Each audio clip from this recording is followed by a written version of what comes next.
stop recording.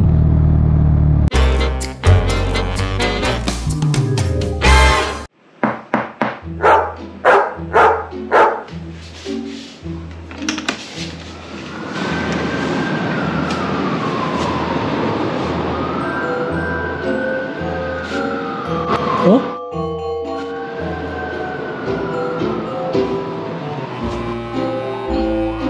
What's this?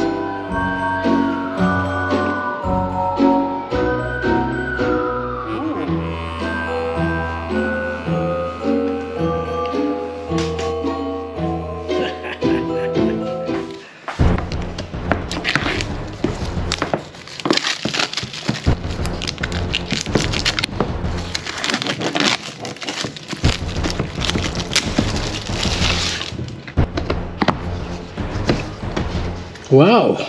Look at that! Ganda, oh! First of all, look at that design. Mas refined, mas premium ang feel. Pero ang totoo, ang lakas ng dating. Pero hindi lang looks ang bago dito, ha? Ano-ano nga ba yung nasa loob ng box?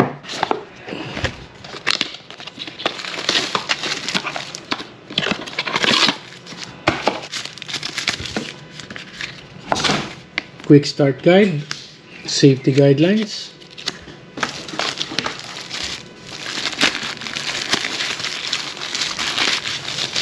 may protective pouch, meron siyang USB-C cable, at meron siyang sticker. Warranty card, importante yan. Huwag niyong wawalain.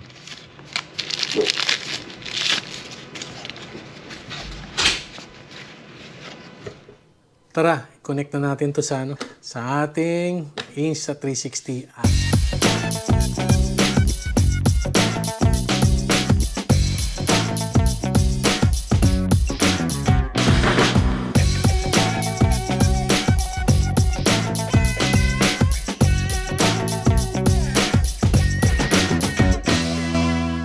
Okay na po, connected na po tayo.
Grabe, no?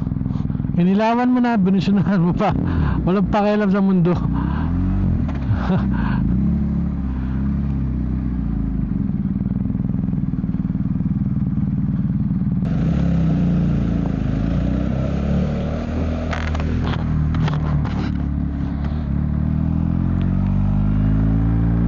Alright, nandito tayo ngayon sa kahabaan ng Skyway.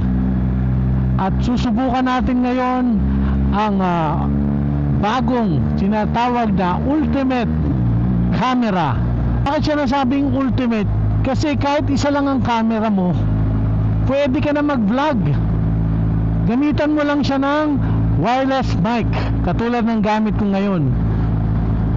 Meron siyang 360 degrees lens na kahit saan mo itapat, kuha niya ang buong paligid. Depende na sa pag-edit mo kung ano ang gusto mo i-focus. Ganyan kalupit ang Insta360. Pero pansin nyo ngayon, di ba? It's 9:48 in the evening. And nakikita nyo naman, napakalinaw ng kuha natin. Napakalinaw ng video na to. Ito po ay dahil sa pure video settings ng Insta360 X5. Tumatakbo tayo ng 70 kilometers per hour. Ang setup natin ng ating DJI Mic Mini. Ito po yung settings natin. Walang noise reduction, naka-off siya at nasa -6 decibels ang setup natin sa DJI Mini Mic.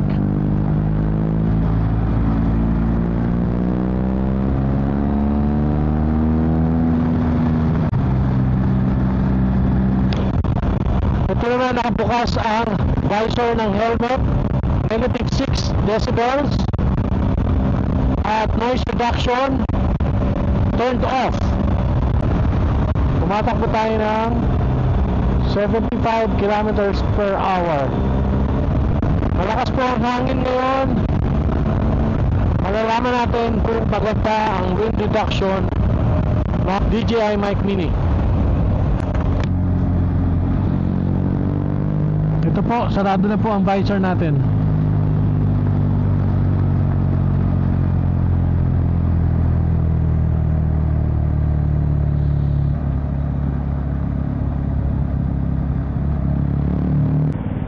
Sa kasalukuyan po, nandito po tayo ngayon sa EDSA.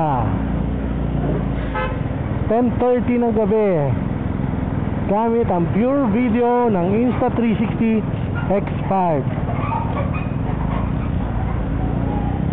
Isang feature na pwede mong gamitin kapag nasa low light situation ka.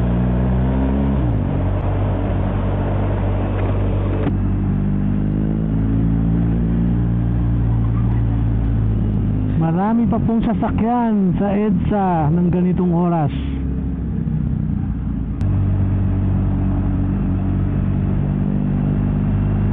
Nandito po tayo ngayon sa tunnel ng Ayala Avenue at EDSA. Gaano kaya kalinaw itong kuha ng pure video?